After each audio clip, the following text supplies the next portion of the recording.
उत्तर प्रदेश के पूर्व मुख्यमंत्री और समाजवादी पार्टी के राष्ट्रीय अध्यक्ष अखिलेश यादव आज 49 साल के हो गए हैं। पूर्व मुख्यमंत्री और सपा के राष्ट्रीय अध्यक्ष के अलावा उनकी एक बड़ी पहचान ये है कि वो भारतीय राजनीति के दिग्गज नेता मुलायम सिंह यादव के बेटे हैं। मुलायम के बाद सपा की बागडोर अखिलेश यादव के हाथों में है।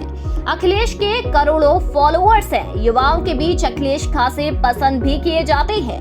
आज उनका बर्थडे है तो उनकी जिंदगी के कुछ अनछुए और अनकहे पहलुओं से आपको रूबरू कराएंगे।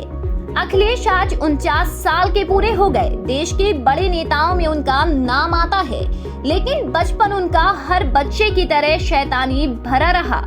उन्होंने खुद अपना नाम बदला। जी हाँ, 22 साल की उम्र में 17 साल की लड़की से प्यार हुआ। 27 साल की उम्र में सांसद बन गए और फिर सबसे कम उम्र में यूपी के मुख्यमंत्री बने।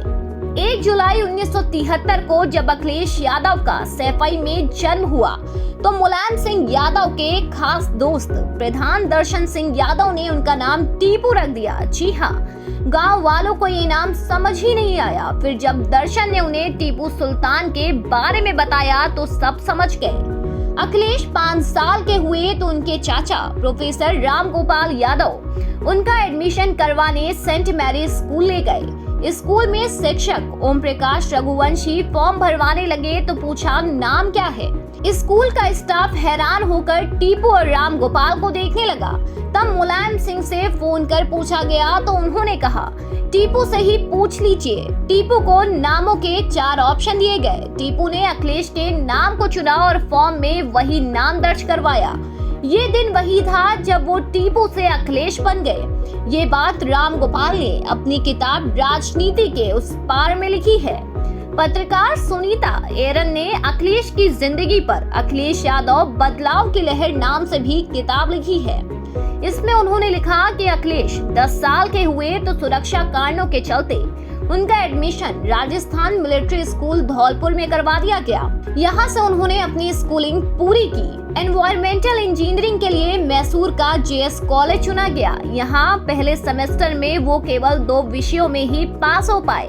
अखिलेश ने बाद में कहा था कि जितनी बैक मेरी लगी है उतनी बैक क्लास में किसी भी बच्चे की नहीं आई है। दूसरी तरफ डिम्पल यादव ने कभी पुणे में तो कभी बठिंडा में आर्मी स्कूल में पढ़ाई की। एक बार तो उन्होंने अंडमान निकोबार द्वीप में रहकर भी पढ़ाई की। ऐसा इसलिए क्योंकि पिता कर्नल आर.एस. रावत का ट्रांसफर जहां भी होता बेटी उनके साथ चली जाती। साल 1995 में उन्होंने लखनऊ के आर्मी स्कूल से इंटर पास कर लिया। इसी दौरान एक दोस्त के घर अखिलेश और डिम्पल पहली बार एक दूसरे से मिले। अखिलेश ने जब पहली बार डिम्पल को देखा तो उन्हें पसंद आ गई और पहली ही नजर में अखिलेश डिम्पल से प्यार कर बैठे। डिम्पल की उम्र उस वक्त केवल 17 साल थी। दोनों में थोड़ी देर बात भी हुई। ये बातचीत पढ़ाई और परिवार को लेकर थी। इस मुलाकात के बाद डिम्पल लखनऊ यूनिवर्सिटी में कॉमर्स की पढ़ाई करने चली गई। अखिलेश एनवायरमेंटल इंजीनियरिंग की पढ़ाई के लिए ऑस्ट्रेलिया के सिडनी यूनिवर्सिटी शिफ्ट हो गए। बात 1996 की है जब अखिलेश को अमर सिंह अपने साथ लेकर सिडनी यूनिवर्सिटी पहुंचे थे। दोनों सिडनी के बाजार गए जहां अखिलेश के लिए जो भी जरूरी सामान था उसे उन्होंने खरीद लिया। इसका जिक्र उन्होंने 2017 के विधानसभा चुनाव से ठीक पहले एक न्यूज चैनल में किया था। अमर सिंह ने कहा था कि अखिलेश को किसी चीज की जरूरत होती तो मुलायम सिंह से पहले वो हमें इस बात से रूबरू कराते थे। ऐसा इसलिए करते थे क्योंकि वे मुलायम सिंह से बहुत डरते थे। अखिलेश जब सिडनी में थे तब डिम्पल से फोन पर बात नहीं हो पाती थी। वे उन्हें खत लिखा करते थे। डिम्पल भी उनके खत का जवाब खत लिख कर देती थी। हालांकि इसका जिक्र अखिलेश से जुड़ी किसी भी किताब में नहीं है। अखिलेश जब सिडनी से वापस आए तब दोनों ने शादी करने का मन बना लिया था। मुलायम सिंह इसके लिए राजी नहीं थे। मुलायम सिंह को मनाने के लिए अखिलेश ने अपनी दादी मूर्ति देवी का सहारा लिया। 1998 में सपा के डिसीजन मेकर्स माने जाने वाले अमर सिंह ने भी अखिलेश और डिम्पल की शादी की पैरवी की। करीब 3 महीने बाद आखिरकार मुलायम सिंह ने डिम्पल को अपनी बहू स्वीकार कर लिया। और 24 नवंबर 1999 को आखिरकार अखिलेश और डिंपल एक दूसरे के हो गए। उस वक्त के प्रधानमंत्री अटल बिहारी वाजपेयी भी शादी में पहुंचे थे।